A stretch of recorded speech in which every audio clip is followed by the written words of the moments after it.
नमस्कार दोस्तों, राधे राधे, हरे कृष्णा। चीकोज रेसिपीज में आपका स्वागत है। तो आज मैं आपको सुनाऊंगी पुरुषोत्तम मास महात्म्य का 28वां अध्याय, जो कि इस प्रकार से है।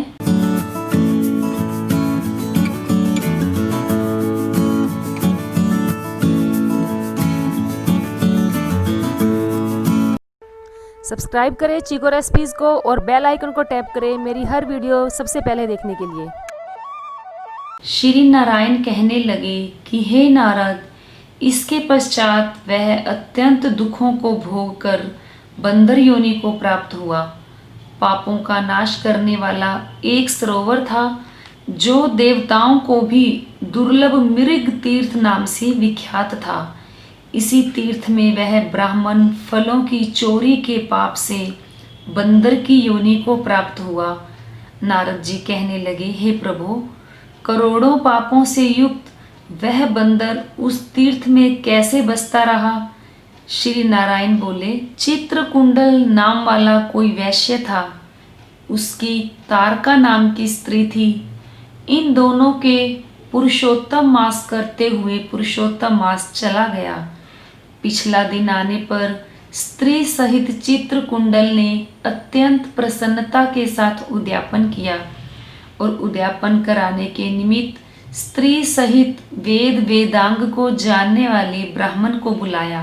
हे नारद, वहां धन के लोभ से कंजूस ब्राह्मण भी पहुंच गया। जब उद्यापन विधि समाप्त हो गई तो चित्रकुंडल वैश्य ने स्त्री सहित ब्राह्मणों को अत्यधिक दान देकर प्रसन्न किया। उसकी बहुत सी दी हुई दक्षिणा से ब्राह्मण अति प्रसन्न होकर अपने अपने घरों को चले गए।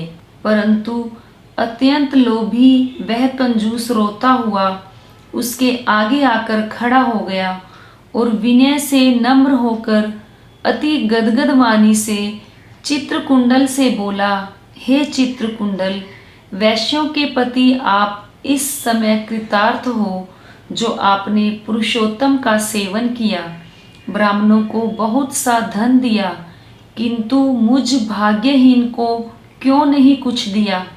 उस कंजूस के ऐसे वचन सुनकर उस वैश्य ने कंजूस को भी बहुत सा धन दे दिया।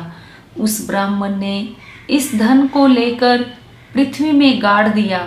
वहां पर उस लोभी ब्राह्मण ने पुरुषोत्तम महात्म्य के धन के लोभी ब्राह्मण ने पुरुषोत्तम मास के धन के लोभ से स्तुति की।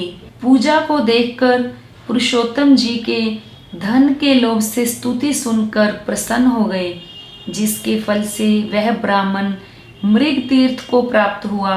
वह तीर्थ जल वाला, घनी छाया वाला, मीठे मीठे फल वाले पेड़ों से शोभित अत्यंत सुंदर वन था। श्री नारायण कहने लगे, हे नारद, जब श्री रामचंद्र जी ने समुद्र में पुल बांधकर रावण का वध कर दिया, तो रावण के मारे जाने से ब्रह्मा, शिव, इंद्र आदि सब देवताओं ने प्रसन्न होकर श्री रामचंद्र जी को वर मांगने के लिए कहा। तो उस समय रामचंद्र जी ने कहा, हे देवताओं, यहाँ पर जो शूरवीर वानर राक्षसों के हाथों से मारे गए हैं, उनको शीघ्र जीवित कर दो।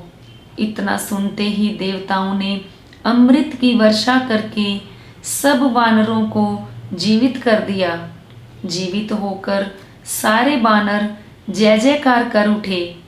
फिर श्री रामचंद्र जी विमान में बैठकर चारों ओर खड़े हुए वानरों को कहने लगे, जहाँ जहाँ पर मेरे ये बहुत काल तक जीने वाले वानर बसेंगे, वहाँ वहाँ पुष्प फल वाले वृक्ष हो जाएंगे, नदी मीठे जल वाली हो जाएगी, शीतल सुंदर सरोवर होंगे।